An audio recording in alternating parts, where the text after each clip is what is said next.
नमस्कार दोस्तों, मैं हूं अंकित। ब्लड का ऑफिशियल के न्यू वीडियो में आपका स्वागत है। आज के वीडियो में हम लोग जानेंगे कि हिंडनबर्ग जो कुछ दिन पहले अडानी ग्रुप्स पे किसी तरह का रिसर्च जारी किया था और उस रिसर्च के बाद अडानी ग्रुप को बहुत ज्यादा घाटा हुआ या उनके शेयर में बहुत हैरेस देखने को मिला। लेकिन आज के वीडियो में हम लोग जानेंगे कि आखिर के हिंडनबर्ग रिसर्च क्यों चालू किया गया, या हिंडनबर्ग चालू करने का मेन पर्पस क्या था, या तो फिर हिंडनबर्ग चालू करने का मेन मोटिव क्या था। 6 मई 1937 को जर्मनी के एक कंपनी या तो फिर जर्मनी के एयरशिप कंपनी का नाम हिंडनबर्ग था और उसमें किसी कारणवश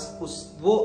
हिंडनबर्ग एयरशिप क्रैश कर जाता है और क्रैश करने के बाद इस इंसिडेंट को मैन मेड कहा जाता है क्योंकि उस इंसिडेंट में अप्रोक्सीमेटली 35 पीपल का डेथ हो जाता है। और डेथ होने के बाद, और ये अगर बोले पूरे वर्ल्ड में अगर हादसे या तो फिर इंसिडेंट, तो ये अगर पूरे वर्ल्ड का काउंट किया जाए तो ये हिंडनबर्ग जो एयरशिप क्रैश हुआ था इसे भी काउंट किया जाता है। और अगर हम लोग हिंडनबर्ग रिसर्च के बारे में जाने तो नेथन एंडरसन जो इजरायली सिटीजन है और वो स्टार्टिंग टाइम में वो एक एम्बुलेंस के ड्राइवर थे। वो अपना बैचलर डिग्री कंप्लीट करने के बाद जो हिंडनबर्ग इंसिडेंट हुआ था उससे इंस्पायर होकर के 2017 में एक कंपनी का शुरुआत करते हैं और उस कंपनी का नाम हिंडनबर्ग रिसर्च है। और नेथन एंडरसन का ये स्टार्टिंग से या तो फिर कंपनी शुरू करने से पहले ही उनका एक मोटिव था कि जिस तरह से हिंडनबर्ग एयर स्पेस जो क्रैश्ड हो गया था मैन मेड के द्वारा या तो फिर मैन मेड के कारण ही क्रैश्ड हो गया था, जिससे कितने लोगों का जान चला गया,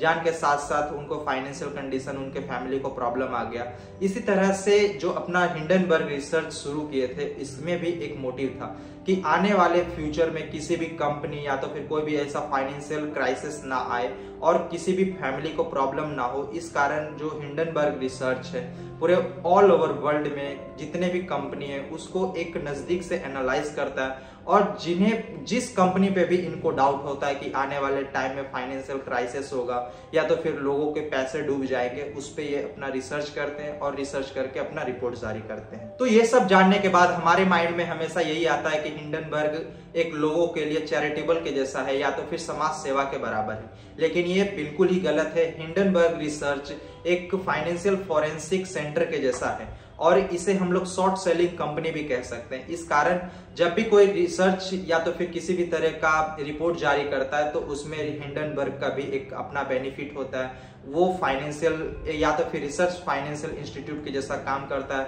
उसका भी एक अपना एम्प्लॉय है। एम्प्लॉय के साथ साथ उस कंपनी का भी एक अपना बैलेंस शीट बनता है प्रॉफिट का या तो फिर जो भी पैसा का लेन देन होता है, तब जा करके हिंडनबर्ग किसी चीज पे रिसर्च करता है या तो फिर किसी देश से इन्फ्लुएंस होकर के किसी कंपनी के अगेंस्ट रिसर्च करता है, उससे भी उसको बहुत ज्यादा फायदा होता है। तो मैं आशा करता हूं कि आपको समझ में आया होगा कि आखिर के हिंडनबर्ग को चालू करने का मेन कारण क्या था और हिंडनबर्ग का प्रीवियस घटना या तो फिर प्रीवियस इंसिडेंट क्या है, और आपको यह भी पता चला होगा कि नेथन एंडरसन का मोटिव क्या था या तो स्टार्टिंग में वो क्या करते थे, या तो फिर नेथन एंडरसन का हिंडनबर्ग चालू करने का मेन मोटिव क्या था, और आने वाले टाइम में हिंडनबर्ग रिसर्च किस किस कंपनी पे अपना रिसर्च रिपोर्ट जारी करता है, वो आने वाले टाइम में पता चलेगा। तो मैं आशा करता हूं कि आपको ये वीडियो इन्फॉर्मेटिव लगा होगा। अगर मेरा वीडियो इन्फॉर्मेटिव लगा तो प्लीज वीडियो को लाइक कीजिए, कमेंट कीजिए, शेयर कीजिए। साथ ही मेरे ब्लड का ऑफिशियल चैनल को सब्सक्राइब करके बेल आइकन को प्रेस कर ले ताकि मैं कोई भी न्यू वीडियो अपलोड करूं तो उसका नोटिफिकेशन सबसे पहले आपको मिले। मिलते हैं अगले वीडियो में, जब तक के लिए जय हिंद, वंदे मातरम।